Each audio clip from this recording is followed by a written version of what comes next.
हीच मुची प्रार्थनान, हेच मुचे मागणी. माणसाने माणसाशी माणसा सम वागणे.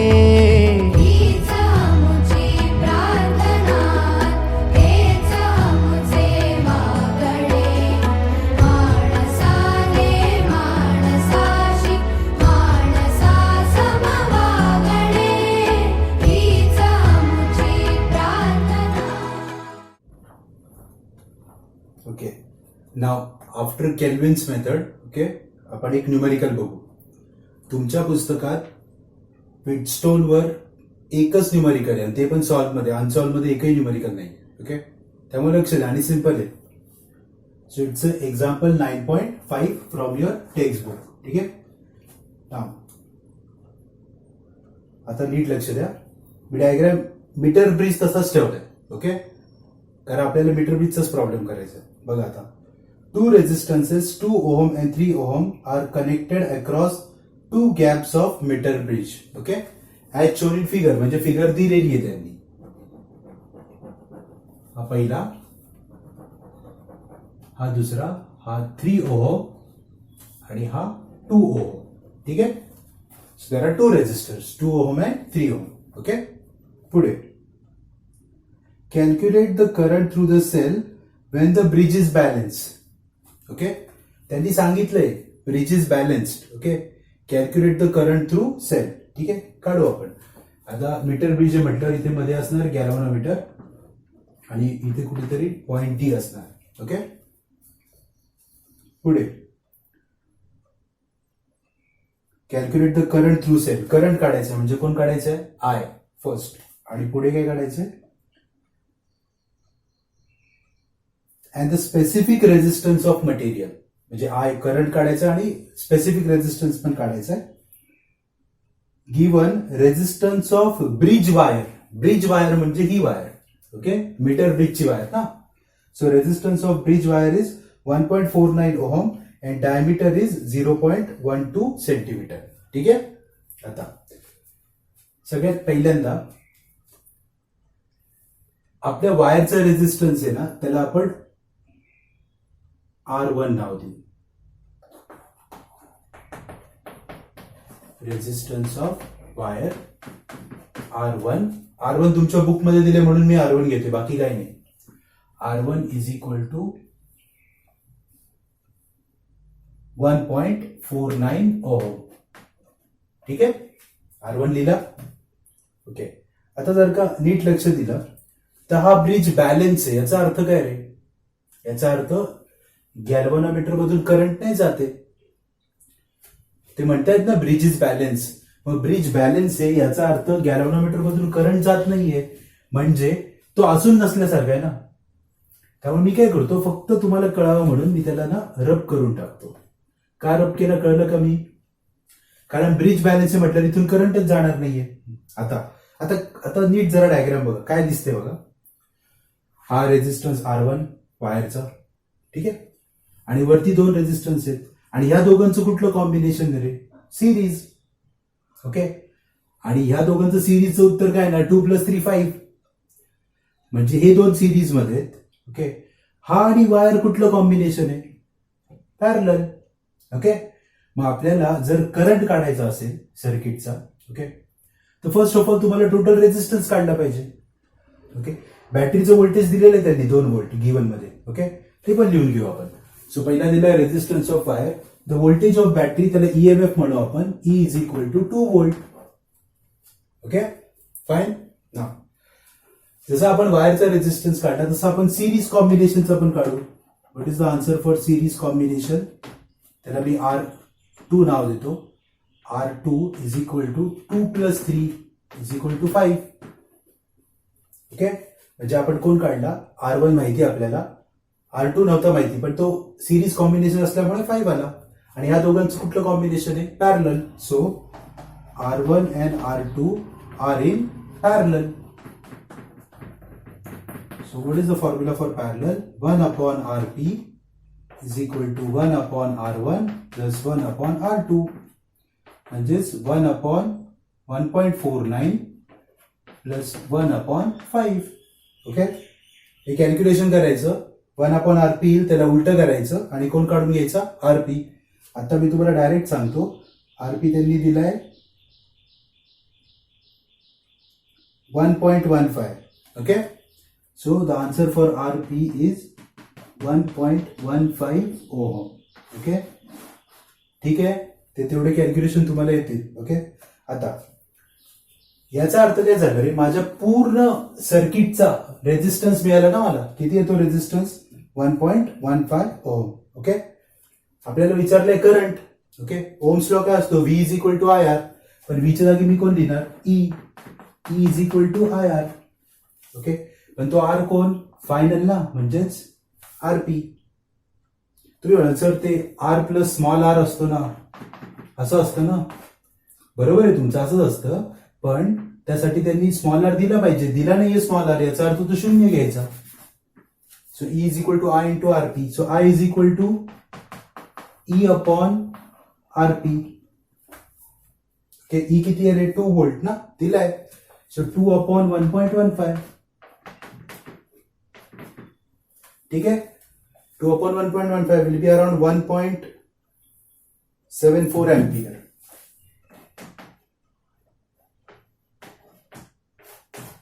ठीक आहे. Okay, so we got all the answers. म्हणजे पहिल्यांदा आपण काय केलं बघा, वायरचं दिलंय रेझिस्टन्स, बॅटरीचं व्होल्टेज दिलंय, फॉर्म्युला क्लिअर आहे. E equal to I RP, म्हणजेच I is equal to E upon R. I काढायचं म्हणलं E पाहिजे, E दिलाय, RP नाही माहिती. RP टोटल रेझिस्टन्स आहे. या दोघांचं कुठलं कॉम्बिनेशन आहे? सिरीज. आणि या दोघांचं parallel. So we got the answer. Okay, so this is how we got the current in a circuit. पहिला आन्सर कळालं. ओके, आता दुसरा प्रश्न काय होता? Specific resistance of wire.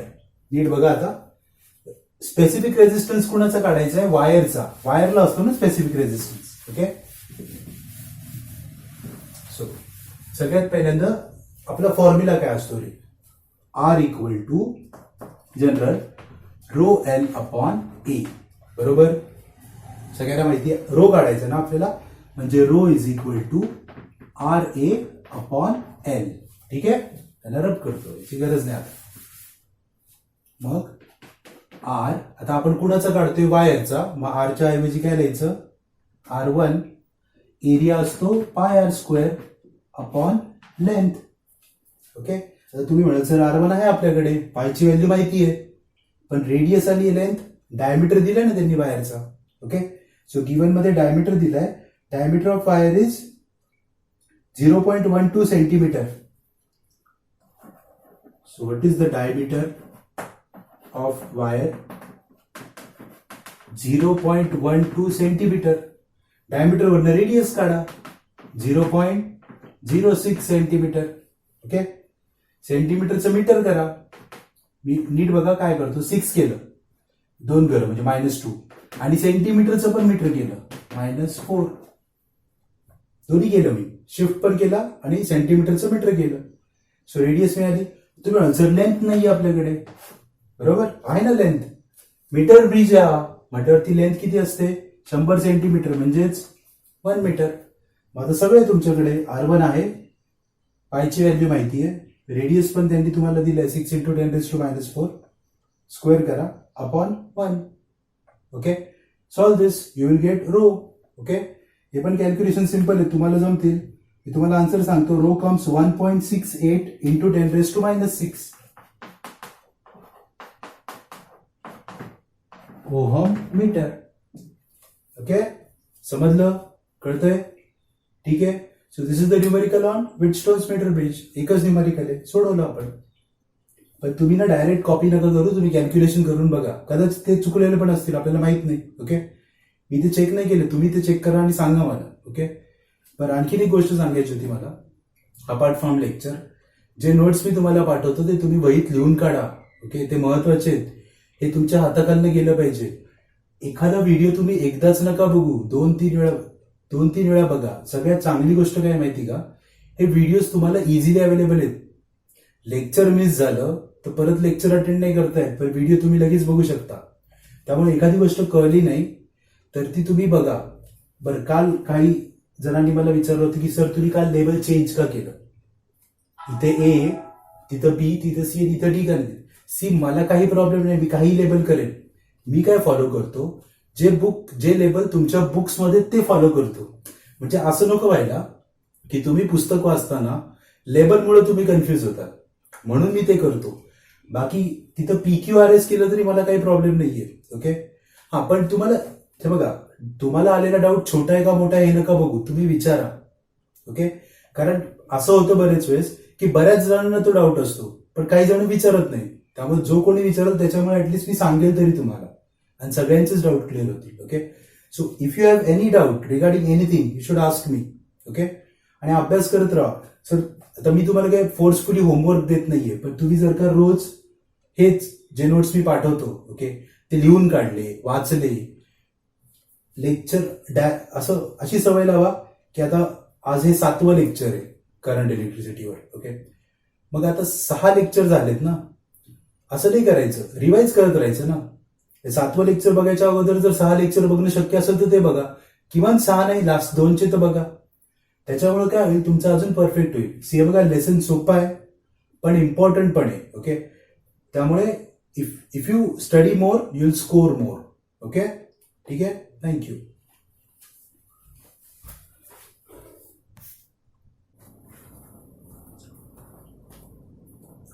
Hello students, last 2 लेक्चरमध्ये आपण बिटस्टोन बद्दल शिकतोय. ओके. सो पहिल्यांदा आपण बघितलं बिटस्टोन्स नेटवर्क. ठीक आहे. त्यानंतर काल आपण पहिलं ऍप्लिकेशन बघितलं, मीटर ब्रिज. ओके. कालचीच डायग्राम आहे, थोडं रिवाइज करू म्हणून काढली. So yesterday we learn about meter bridge. Okay. मग काय केलं रे आपण, what was the purpose of meter bridge, to determine the unknown resistance. Okay. मग कालचं कन्स्ट्रक्शन आठवत असेल तुम्हाला, वुडन प्लॅटफॉर्म घेतला, त्याच्यावर 3 मेटलच्या प्लेट लावल्या, 2 L शेप्ड, एक सरळ. Then I connected the wire between A and B. Okay. So this is left gap and this is right gap. In left gap I connected unknown resistance. Okay. And in right gap I connected known resistance. Okay. And I determined the value of X by using this formula. Okay. So that was our yesterday's job, meter bridge. Okay. Now today I am going to teach you the second application. Okay. See बघा, metre ब्रिजचा हाच experiment तुम्हाला लॅबमध्ये करायचा आहे. Okay. अजून एक experiment करायचा आहे, त्याचं नाव आहे Kelvin's method.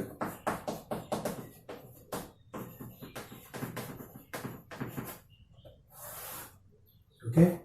So now today we are going to talk about Kelvin's method. ठीक आहे.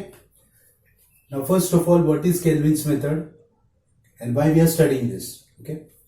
फर्स्ट पॉइंट, आता मी तुम्हाला एक प्रश्न विचारतो, त्याचं नीट उत्तर द्या. कालच मी तुम्हाला सांगितलं, the job of meter bridge is to find out unknown resistance. Okay. Now we use many different instruments, like we use voltmeter, ammeter, galvanometer. Okay. And every instrument has resistance, प्रत्येकाला रेजिस्टन्स आहे. Okay. Every instrument is going to have resistance. So जर प्रत्येकाला resistance आहे तर आपल्याला तो resistance काढता आला पाहिजे ना. We must be able to find out the resistance. Okay. So इथे मी तुम्हाला अननोन रेजिस्टर दिला होता. Okay. In this case they provided us the unknown resistor. But suppose मी तुम्हाला सांगितलं की take a galvanometer. Okay. And find out the resistance of galvanometer. बघा, म्हणजे अननोन आहे ना, त्याच्या जागी मी फक्त तुम्हाला कोण दिला, गॅल्व्हनोमीटर दिला, आणि मी म्हटलं फाइंड आउट करा, find out the resistance of galvanometer. Okay. तुम्ही म्हणता सर सोपं आहे, आपण काय करू, तो अननोन काढून टाकू आणि गॅल्व्हनोमीटर इथे लावू. ओके. आणि एक्सपेरिमेंट रिपीट करू. देर इज नो प्रॉब्लेम, तुम्ही ते करू शकता. ओके. पण मग तो मीटर ब्रिजच झाला ना, फक्त तुम्ही एक्सच्या जागी कोण लावला, गॅल्व्हनोमीटर. ओके. पण ते करताना झालं काय रे, तुमच्या सर्किटमध्ये 2 गॅल्व्हनोमीटर आले, एक इथे, ओके, ज्याचा तुम्हाला रेजिस्टन्स काढायचा आहे, आणि एक दुसरा to check your null point. Okay. कारण सी आणि डी या 2 पॉइंटचं पोटेन्शियल सेम झालं, हे तुम्हाला कसं कळणार ना, हे बघून नाही कळणार आपल्याला. आपल्याला कधी कळेल, जर ह्याच्यातून करंट जात नसेल तर आपल्याला कळेल सी आणि डीचं पोटेन्शियल सेम झालंय. ओके, म्हणजे याचा अर्थ तुम्ही जसा मीटर ब्रिजचा एक्सपेरिमेंट केला तसाच तुम्ही गॅल्व्हनोमीटरचा रेझिस्टन्स काढू शकता. फक्त एकच्या जागी जी लावायचा. ओके, जी म्हणजे गॅल्व्हनोमीटर. पण तर झालं काय, आपल्या सर्किटमध्ये दोन गॅल्व्हनोमीटर आले. ओके, आणि मग ते नॉर्मलच झालं. ओके, मग केल्विननी काय केलं? ओके, म्हणजे तुम्हाला हे पण कळेल केल्विनची मेथड आपल्याला का शिकवतायत. Okay, Kelvin calculated the resistance of galvanometer but he didn't use two galvanometer, he used only one galvanometer. Okay, तुम्ही इम्पॉर्टन्ट समजून घ्या. जर केल्विननी 2 गॅल्व्हनोमीटर वापरले असते तर त्याची मेथड पुस्तकात नसती, कारण मग तो नॉर्मल मीटर बीच झाला. Okay, so why we are studying Kelvin's method? Because Kelvin calculated the resistance of galvanometer but not by using 2 galvanometers, by using only 1 galvanometer. Okay, त्यांनी एकच वापरला. ठीक आहे, मग आता त्याची मेथड काय? आता कॉमन सेन्स आहे की त्यांनी इकडं एक गॅल्व्हनोमीटर आणि इकडं असे दोन नाही लावले, एकच लावला. मग त्यांनी कुठला गॅल्व्हनोमीटर काढून टाकला असेल? ओके, सी बघा, इथला तर तुम्ही काढूच शकत नाही कारण त्याचाच तर तुम्हाला रेझिस्टन्स काढायचा आहे. ओके, म्हणजे त्यांनी कुठला गॅल्व्हनोमीटर काढून टाकला? तो मधला. ओके, सो बघा आता डायग्राम. सी, मी कालचीच डायग्राम ठेवली, त्याचं कारण तुम्हाला कळलं असेल. डायग्राम सेम आहे कारण मीटर ब्रिजच आहे अजून पण मेथड केल्विनची आहे. ओके, सो इथे मी कनेक्ट केला गॅल्व्हनोमीटर ज्याचा रेझिस्टन्स आहे जी. ठीक आहे, आणि आता इथे गॅल्व्हनोमीटर नाहीये, डायरेक्ट आपण कोण कनेक्ट केलं? जॉकी और स्लाइडिंग की. ओके, मग केल्विनची मेथड का शिकायची समजलं? कारण त्यांनी 2 गॅल्व्हनोमीटर नाही वापरले, त्यांनी एकच गॅल्व्हनोमीटर वापरला. ओके, मग आता तुम्ही म्हणताल सर मग आपल्याला कसं कळणार ना आपला पॉइंट कुठे? कारण आपण काय करत होतो, आपण टच करत होतो आणि असा पॉइंट शोधत होतो सी आणि डीचं पोटेन्शियल सेम झालं तर इथून करंट जाणार नाही, म्हणजे गॅल्व्हनोमीटर 0 डिफ्लेक्शन दाखवणार. पण आता गॅल्व्हनोमीटरच नाही राहिला, मग कसं काय करायचं? ओके, सो आता प्रोसिजर बघा. ठीक आहे, प्रोसिजर बऱ्यापैकी काल सारखीच, फक्त एकच चेंज आहे. Okay, now listen. So this is the experimental arrangement of Kelvin's method. Left gap मध्ये गॅल्व्हनोमीटर, राईट गॅप मध्ये resistance box, wire. A point is connected to the higher potential of the battery, B is connected to the lower potential. Okay, through rheostat key, they are in series. ठीक आहे, नाव आता first पहिली step. Okay, काय करायचं बघा. आता सगळ्यात पहिल्यांदा close the key. Okay, as soon as you close the key, the current will start to flow in your circuit. Okay, we will label the current also I. I is the value of current flowing in your circuit. Okay, नीट लक्ष द्या. इथे बघा, right now this galvanometer, okay sorry sliding की, galvanometer नाही, हा sliding की आहे. दिस sliding की is not in contact with wire. आता ती वायरच्या कॉन्टॅक्ट मध्ये नाहीये. ओके, पण हरकत नाही, आपलं सर्किट कम्प्लीट आहे. बघा, करंट इकडनं जाईल. ओके, त्याच्यामुळे गॅल्व्हनोमीटर मधून करंट आता चाललाय. Right now there is a current flowing through galvanometer. Okay, so what we will do, we will check the deflection. तो डिफ्लेक्शन दाखवेल ना, तुम्ही की बंद केली तर करंट पास होईल, मग तो काय दाखवेल तुम्हाला? डिफ्लेक्शन. ओके, तो जे काही डिफ्लेक्शन तुम्हाला दाखवते, नोट इट डाऊन, ते लिहून घ्या.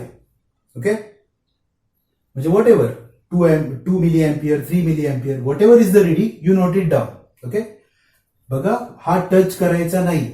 So I am going to call this reading as reading in galvanometer without contact. Okay, so this is without contact reading. ठीक आहे, आता काय करा तुम्ही, बरं त्या रिडिंगचं पण एक आहे. काल जसं मी तुम्हाला रेंज सांगत होतो तसं आज पण सांगतो. साधारण galvanometer must show 2/3 of the reading. Okay, now what you mean by 2/3 of the reading? Okay, आणि सर ते नसेल तर काय करायचं? पहिली गोष्ट, जर तुमचं रिडिंग 2/3 नसेल तर तुम्ही रिओस्टॅट ऍडजस्ट करा. हेच त्याचं काम आहे. So if your reading is not around 2/3, adjust the rheostat. ठीक आहे, आणि ते 2/3 पर्यंत आणा. अजून पण याला टच नाही करायचं. 2/3 म्हणजे किती रे? जर तुमच्या गॅल्व्हनोमीटरची रेंज असेल 0 to 10 मिली अँपियर सपोज, म्हणजे तो कुठून कुठपर्यंत मोजू शकतो? 0 to 10. तर 2/3 म्हणजे साधारण 6 to 7. 6.6. ओके 2/3 ना. म्हणजेच जर तुमच्या गॅल्व्हनोमीटरची रेंज असेल 10 मिली अँपिअर तर तुमचं इकडचं पहिलं रिडिंग साधारण 6 ते 7च्या मध्ये पाहिजे. ओके मग अगदी ते 2 असेल तर याला ऍडजस्ट करा and make it 2/3 that is nearly 6 to 7. Okay मी या एक्झाम्पल साठी सांगतोय. ठीक आहे. So I rub this part. नाव बघा फर्स्ट रिडिंग कसं घेतलं कळलं आपण. We connected galvanometer in left gap, known resistance in right gap, close the key, do not touch jockey to the wire. So this is called without contact reading. Whatever is the reading in the galvanometer, note it down. ते जर का 2/3 नसेल तर adjust करा. Adjust केल्यावर ते 2/3 आलं. आता ते नोट डाऊन करा. पहिलं रिडिंग झालं. Okay so this is the reading without contact. Okay आता काय करायचं. नाव टेक द स्लाइडिंग की and start touching it on a wire. काल मी शिकवलं होतं तुम्हाला टॅप करायचं, घासायचं नाही. ओके सो पहिल्यांदा मी टच केलं. मग आता चेक काय करायचं सर, इथं तर गॅल्व्हनोमीटर नाहीये तर चेक ह्यालाच करायचं. ओके समजा मी इथं टच केलं तो रिडिंग दाखवेल, इथं टच केलं तो रिडिंग दाखवेल. Okay now find out that point where it will show exactly same reading which was before. Okay म्हणजे समजा मी इथं टच केलं आणि इथं पॉइंटला नाव दिलं डी. ओके आणि आता इथं तो किती रिडिंग दाखवतोय तेवढंच रिडिंग दाखवतोय जेवढं मगाशी होतं. कळतंय का. ओके म्हणजे first reading was without contact, second reading is with contact. Okay याचा अर्थ काय झाला, या पॉइंटचं आणि या पॉइंटचं पोटेन्शियल सेम आहे. ओके म्हणजेच काल आपण जी मेथड बघितली that was called null deflection method. का बरं, कारण काल आपण इथे गॅल्व्हनोमीटर जोडला होता. It was showing 0 reading, it means there is no current flow. Okay, but today we don't have galvanometer here. So what we did, we take first reading without contact, we note down the reading, then take second reading with contact, but the reading must be same. Okay, म्हणजे तिथंच जाऊन थांबायचं जेव्हा तो same reading दाखवेल. So therefore this method is not called null deflection. याला null deflection नाही म्हणू शकत ना. This method is called equal deflection method. Okay, हे बघा प्रिन्सिपल नाही बदललं आपलं. Okay whatever is the principle of our Wheatstone's network, it is same. केल्विननी काय केलं, केल्विननी एक महत्वाची गोष्ट काय करून सांगितलं आपल्याला की you can find out resistance of galvanometer without using 2 galvanometer. उद्या तुम्ही म्हणता सर आमच्याकडे 2 गॅल्व्हनोमीटर आहेत, मग काही प्रॉब्लेम नाही, तुम्ही 2 वापरा. ओके उत्तर सेम येणार.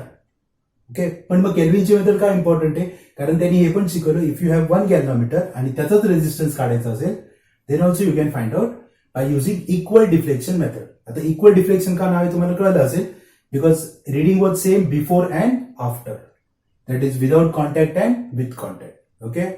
So this method is called as Kelvin's method. Okay. Formula बदलणार नाही, फॉर्म्युला तेच राहणार आहेत ना, पण फक्त इन्स्ट्रुमेंट मध्ये थोडासा चेंज केला आपण. ओके वर्किंग नाही बदललं, वर्किंग सेम आहे. सी आणि डी चं पोटेन्शियल सेम आहे. Therefore it is called equal deflection method. Okay आता फॉर्म्युला लिहू. ओके मी फॉर्म्युला मुद्दामून रब नाही केले कारण तेच येणार आहे. फक्त मला सांगा काल इथे एक्स होता लास्ट टाइम, तिकडे आर होता, आता एक्सच्या जागी कोण येणार ते G. Okay upon R. So G upon R is equal to याच्या खाली हा ना resistance of wire of length AD upon resistance of wire of length DB. Okay परत एकदा इकडे एक्स कट करतो मी. G upon R is equal to RAD म्हणजे resistance of this wire upon resistance of remaining wire. Okay मग R is directly proportional to rho into L. काल शिकवलं तेच सगळं. So rho into L AD upon rho into L TB. Okay final equation फक्त change करू आपण. बघा G अपॉन R इज इक्वल टू आता एल एडी ही जी च्या खाली आहे म्हणून तिला मी म्हणतो एल जी आणि डीबी ती आर च्या खाली म्हणून त्याला म्हणतो L R. Okay so G upon R equal to L G upon L R. परत एकदा R is the load resistance. Okay L G is the balancing length जे आपण मोजली आहे. एल जी कळली की एल आर पण कळणार कारण टोटल 100 सेंटीमीटर आहे. Okay so you know all these 3 things you can find out value of G. So I can also write down formula like this. G is equal to R L G upon 100 minus L G. Okay ठीक आहे C बघा formula वगैरे सगळं काल सारखंच आहे, फक्त काल अननोन रेझिस्टन्स होता, आज गॅल्व्हनोमीटर आहे. ठीक आहे. प्रिकॉशन, एरर्स, मिनिमायझेशन सगळं सेम. म्हणजे काय, काल सांगितलं तर आठवत असेल, wire must be uniform first. Second, एकदा एक्सपेरिमेंट जी लेफ्ट मध्ये ठेवून करा आणि नंतर एक्सपेरिमेंट जी राईट, हे चेंज करा फक्त. ओके. देन ते सांगितलं टॅप करायचं, स्लाइड करायचं नाही, आणि रिडिंग साधारण 2/3 असलं पाहिजे पहिल्यांदा. ठीक आहे. So if you take all this precautions you will get accurate value of resistance of galvanometer. ठीक आहे. फाईन.